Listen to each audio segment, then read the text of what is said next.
Amanda, je te vois en compagnie d'un romarin, est-ce que je me trompe? Eh bien, c'est un romarin officinal à verbenone, d'accord? Regardez, il a l'aspect un petit peu d'un conifère. Vous voyez, ces feuilles qu'on peut presque appeler des feuilles aiguilles. Hein, là, j'ai pris ici un autre conifère et on voit qu'il y a une ressemblance. J'y reviendrai un petit peu plus loin, d'accord? Donc, vous savez qu'il existe plusieurs romarins officinales. Il y a des romarins officinales à verbenone, comme celui-là.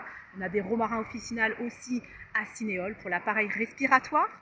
On a des romarins officinales aussi à Canf pour tout ce qui est douleur musculaire, douleur articulaire.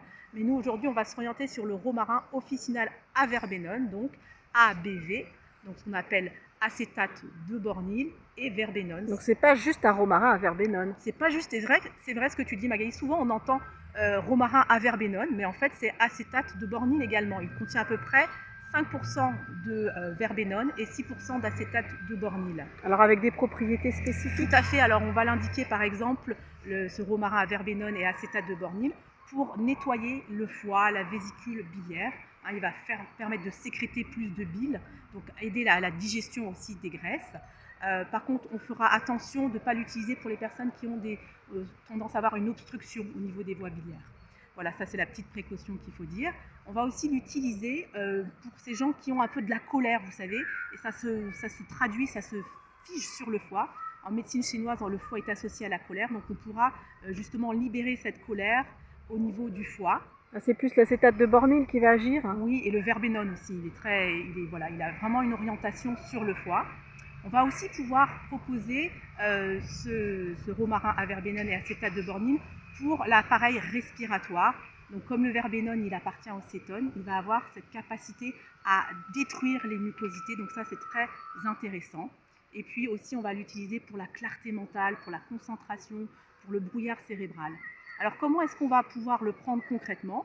Eh bien pour toutes ces indications, on peut le prendre en tisane aromatique, donc 1 à 2 gouttes par exemple de romarin à verbenone et acétate de bornyle dans une cuillère à café ou à dessert de miel avec de l'eau chaude. Donc, et on peut prendre ça 2 à 3 fois par jour et ça va agir sur la sphère digestive, sur la sphère respiratoire et sur la clarté mentale. Si vous avez l'habitude de faire vos propres gélules à la maison avec l'origan Caliterie, pourquoi pas rajouter 1 à 2 gouttes de romarin à verbenone. Ça va soutenir les fonctions hépatiques. Voilà. Et puis là, je vais m'attarder un petit peu plus, on va faire un gros plan sur le romarin à verbenone. Viens Magali, rapproche-toi. Donc on disait tout à l'heure qu'il avait cette forme d'aiguille, vous voyez. D'accord? Donc on peut appeler ça des feuilles aiguilles, hein. C'est pratiquement comme le conifère que je vous montrais tout à l'heure. Et ça, c'est un conifère qui est derrière toi. Voilà, ça c'est le conifère que tu peux voir juste derrière moi, c'est un cèdre de l'Himalaya. Et ici, si tu regardes sous la feuille aiguille, tu remarques qu'il y a du blanc, et ça c'est tout à fait typique du sapin pectiné dont on avait déjà parlé. Alors pourquoi j'insiste comme ça sur le fait qu'il ressemble à un conifère? Eh bien il faut savoir en fait qu'à l'extérieur il ressemble à un conifère, et à l'intérieur il ressemble aussi à un conifère. Pourquoi? Parce qu'il va sécréter justement l'acétate de bornyle, cet ester qui va nous déspasmer, notamment au niveau du plexus solaire. Et cet acétate de bornyle, il y a le romarin à cinéole, il n'en fait pas. Le romarin à camphre, il n'en fait pas. Il est le seul à faire cet acétate de bornyle. Et il y a quelques conifères aussi qui le font. C'est-à-dire qu'il est à l'extérieur comme il est à l'intérieur. Il a une cohérence.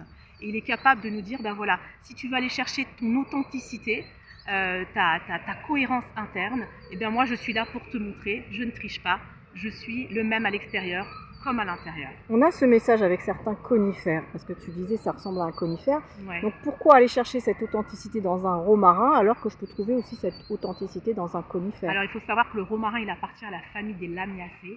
Les lamiacées, c'est les petites fleurs qui vont bientôt s'ouvrir.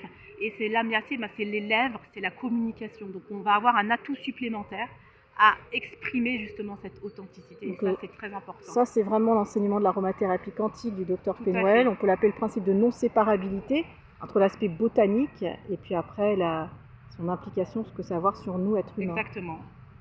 Voilà, je vous dis à bientôt et je vous souhaite une belle journée. Merci, à bientôt.